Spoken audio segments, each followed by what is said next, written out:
रालोद अध्यक्ष जयंत चौधरी चंदन चौहान के लिए पहुंचे चांदपुर की सभा।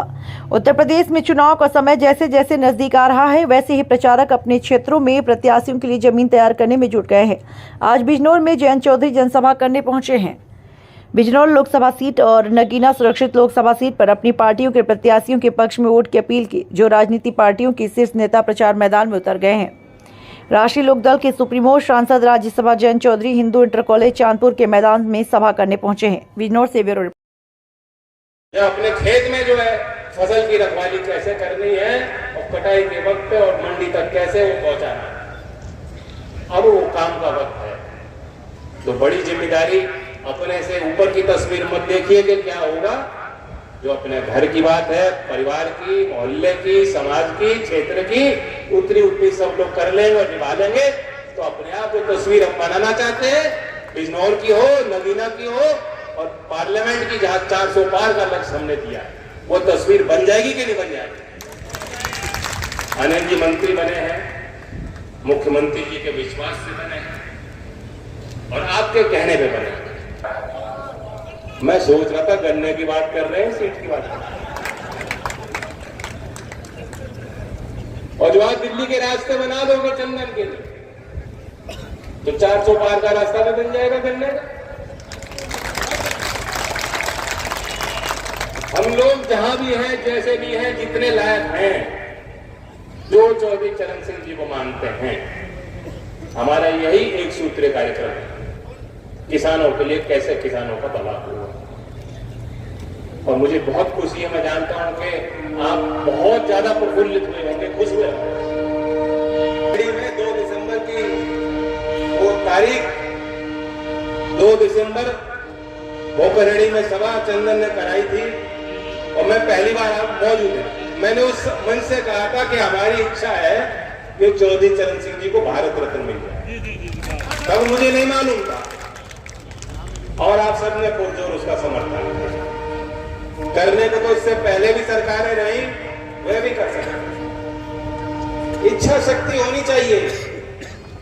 पहली बार भारत सरकार ने सोचा कि सम्मान उस नेता का होना चाहिए जिसने गांव की गलियों से उठकर और गांव के छोटे छोटे पाठशालाओं में पढ़ने वाले नौजवान और खेत में कामगार मेहनत करने वाले, उनके हौसले को बढ़ाने के लिए ऐसे नेता को हम भारत रत्न दें। कुश्ती का है कि नहीं? और जो आखिरी कुश्ती का समय हो, तो सबसे बड़ी कुश्ती, और 2 ही पहलवान लड़ने वाले हैं। और पश्चिम में तो 2 ही पहलवान थे ना लड़ने वाले, तो तीसरा तो नहीं था।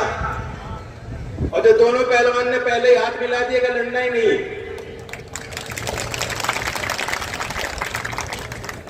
तो है कि नहीं किस्मत वाला। इनकी किस्मत की रखवाली कौन करेगा? हम करेंगे। और क्यों करनी है? कारण तो बहुत है। हम एनडीए में हैं, 10 साल हम विपक्ष में रहे और विपक्ष में जो भूमिका होती है, सवाल उठाने की, विरोध करने की, लाठियां भी खानी पड़ती हैं। सरकार में जो भी ताकत हो, उनकी कोशिश होती है कि जनता में शांति बनी रहे, विरोध के स्वर ना हो। तो वो सब भी अपने कंधों पे लोकदल के कार्यकर्ताओं ने लिया है, इसमें कोई शक नहीं। और मैं आपको धन्यवाद देता हूं, लोकदल के कार्यकर्ताओं को, बिना किसी सत्ता के, बिना किसी लालच के, मेरे हर मोड़ पे, अब उससे पहले चौधरी अजीत सिंह जी के साथ और उससे पहले चौधरी चरण सिंह जी के साथ डट के खड़े रहे।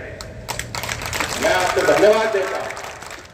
और कार्यकर्ता नहीं होता तो लोकदल नहीं, और लोकदल नहीं होता तो किसान का, मेरा गरीब गांव और देश की समृद्धि के लिए जो रास्ते आज, जो संभावनाएं खुल रही, वे रास्ते में हमेशा हमेशा के लिए करते।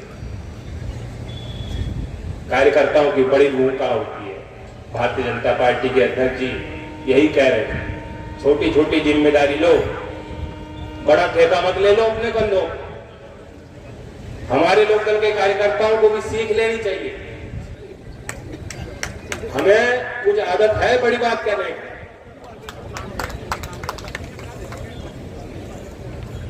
ठीक है, हुआ भी बना रहना चाहिए, थोड़ा बहुत डर भी अच्छा है,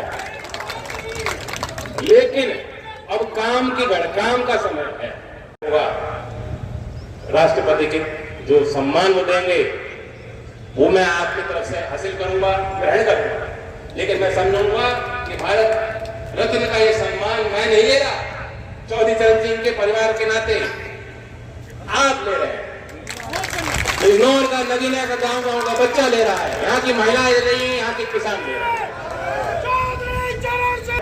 हम लोग विपक्ष में थे, लेकिन ऐसा नहीं है, हम लोग भी देखते थे सरकार ने अच्छे काम किए। एक तो गतिशीलता लाए हैं सरकार के कामकाज में, सीधा लोगों के खातों में जो योजनाओं का निर्माण है वहां से लेकर क्रियान्वयन तक सीधा खातों में जब पैसा निधि पहुंच रही है तो सीधा प्रभाव है, कोई बिचौलिए की जरूरत। चौधरी चरण सिंह जी की सबसे बड़ी चिंता होती थी भ्रष्टाचार। अभी चुनावी माहौल में हम देख रहे हैं विपक्षी पार्टियां हर 2 घंटे में टिकट बदल रहे हैं ना टिकट, बल्कि बिजनौर की तो खूब किस्मत है, बिजनौर के लोग पता नहीं कहां जाकर चुनाव लड़ रहे हैं। चौधरी चरण सिंह जी भी टिकट कभी कभी बदल देते थे, और क्यों बदलते थे? उनके कान में आके गोबर कर कहता था ये शराब पीता है, ये बहुत बदचलन आदमी, अच्छा आदमी नहीं है, नैतिकता पे सवाल उठा देता था। चौधरी साहब ने कहा अच्छा, और ऐसी सभाओं में जाकर कह देते थे मुझसे गलती होगी। आज ऐसा कोई उदाहरण, ऐसी कोई मिसाल आपके आज के राजनीति में शायद है। तो ये साबित करता है कि चौधरी चरण सिंह जी के मन में, हृदय में सबसे बड़ी चिंता थी कि सरकारी योजना का लाभ जमीन तक, धरातल तक पहुंचे, भ्रष्टाचार से लोगों को, आम लोगों को मुक्ति मिले। कैसे होगा? जब आपके हाथ में मोबाइल फोन है, मोबाइल फोन से बैंक का खाता लिंक है, भारत सरकार की योजना दे रही है, घोषणा कर रही है कि हम वहां से रुपए देंगे और सीधा आपको मिल रहा है, मातृ शक्ति बैठी है। NFHS, national family health survey, जो पिछला राउंड हुआ, 5वां राउंड 2019-20 का आंकड़ा, वो ये दिखाता है कि अब 54% महिलाएं खुद मोबाइल फोन चलाती है। पहले बहुत कम आंकड़ा। बैंक खाते 2005-6 में सिर्फ 15% महिलाओं के खुद के बैंक खाते थे, जिनका संचालन महिलाओं के हाथ में। ये 10 साल में 15-16 में आंकड़ा पहुंच गया 53%, और 19 से 21 के इस सर्वेक्षण ने बताया आज 78% से ज्यादा महिलाएं अपने बैंक के खाते को चला रही हैं। तो मातृ शक्ति के निर्णय से जीते हैं, सिर्फ आपके कहने से नहीं जीत होगी। तो घर की महिलाओं को, हमारी बेटियों को, जिनकी वोट बनी है, नौजवानों, चंदन की तो खास उम्र की बात हो रही थी, 35 साल की उम्र, 35 साल की उम्र, और अच्छा सोना लगता है। अच्छा तो कौन कह रहा था? ओमपाल जी कह रहे थे चंदनियों का बहुत ठंडे स्वभाव का, अच्छे स्वभाव, सरल स्वभाव का। जब ये मीरापुर से चुनाव लड़ना था तो मैंने इसके गाल खींच के बोला कि देखो कितना मासूम है, बोला था। संजय जी भी बहुत सीधे आदमी, सीधे थे कि नहीं थे?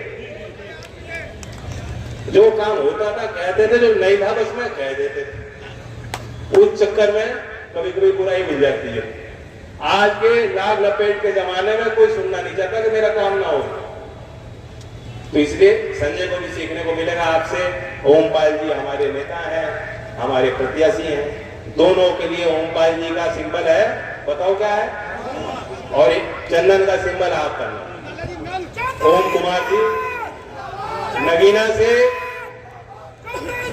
हमारे कमल के फूल का, उनका लोटस का सिंबल, और हैंडपंप नल का सिंबल आपके चंदन को। और सबे पता है कि कमल का फूल वहां खिलता है जहां जल हो, जल की आवश्यकता फूल के खिलने को है। तो दोनों का ये मिश्रण, दोनों का मेल, और मुझ पे विश्वास कीजिए, क्या हम लोग जब सरकार में हैं, अनिल जी आपके मंत्री, बिजनौर के लोगों का विशेष अधिकार लोकदल के लोगों का इन पे बना, और इनके माध्यम से एनडीए में शामिल होकर हम लोग साथ मिलकर कुछ फैसले लेंगे, जिसका सीधा लाभ हमारे किसान को, महिलाओं को और नौजवानों को मिल सकेगा और बिजनौर जनपद और नगीना के पार्लियामेंट क्षेत्र को मिल पाएगा। इसके लिए हम सब लोग मिलकर प्रयास करेंगे। धन्यवाद। जय हिंद। तो अगर जिंदा रखना चाहते हैं और जब तक चौधरी चरण सिंह जी अमर रहेगा नारा गांव के लोग लेंगे, नौजवान लेगा, सरकार किसी की हो, उस पे किसान का और गांव का दबाव, नैतिक दबाव बना रहा है। नहीं अच्छा मंत्री और प्रधानमंत्री और एमपी क्यों ना हो, मजाल है कि गांव में चला जाए, कोई जरूरत नहीं पड़ेगी।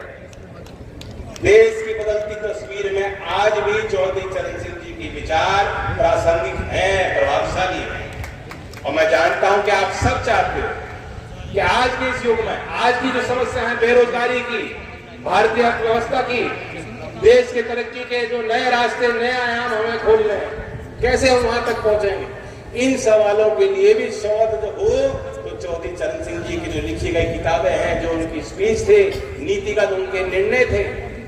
मैं सवाल पूछना चाहता हूं कि आप नहीं चाहते कि आज के नए युग का नौजवान जो विश्वविद्यालय में पढ़ रहा है, जो मेरठ चौधरी चरण सिंह विश्वविद्यालय में पढ़ रहा है, अगर वो चाहता है कि मैं पीएचडी करना चाहता हूं, मैं शोध करना चाहता हूं, मैं अनुसंधान करना चाहता हूं चौधरी चरण सिंह जी पे, अगर भारत रत्न नाम मिला होता तो ऐसे नौजवानों को कोई सुविधा विश्वविद्यालय से या सरकार से या हम लोगों से नहीं मिल पाती। संस्थागत तरीके से अब मिलेगी, नए विचार उससे निकलेंगे, आज की समस्याओं के नए समाधान भी उससे निकल सकते हैं, क्योंकि चौधरी साहब एक विजनरी लीडर, वो छोटी सीमाओं तक नहीं उनको बांधा जा सकता। वो एक समाज के नेता नहीं थे, एक क्षेत्र के नेता नहीं थे। हम लोग जानते हैं कि किसानों के लिए उन्होंने मजबूत वकालत की, लेकिन आप लोग अनभिज्ञ नहीं है। आप जानते हो कि देश में जो सबसे गरीब वर्ग है, वंचित समाज के लोग, अनुसूचित जात के लोग, पहला इस देश में उदाहरण बनाया कि उस समाज के लिए आरक्षण और जमीन का मालिकाना हक जब पटवारियों को एक कार्यक्रम के तहत उन्होंने हार किया था और लेखपाल की भर्ती की थी, चौधरी चरण सिंह जी ने वो सोचा। और इतने अन्य को उदाहरण मैं दूंगा, मुझे आपको तो बताने की जरूरत नहीं चौधरी साहब के बारे में।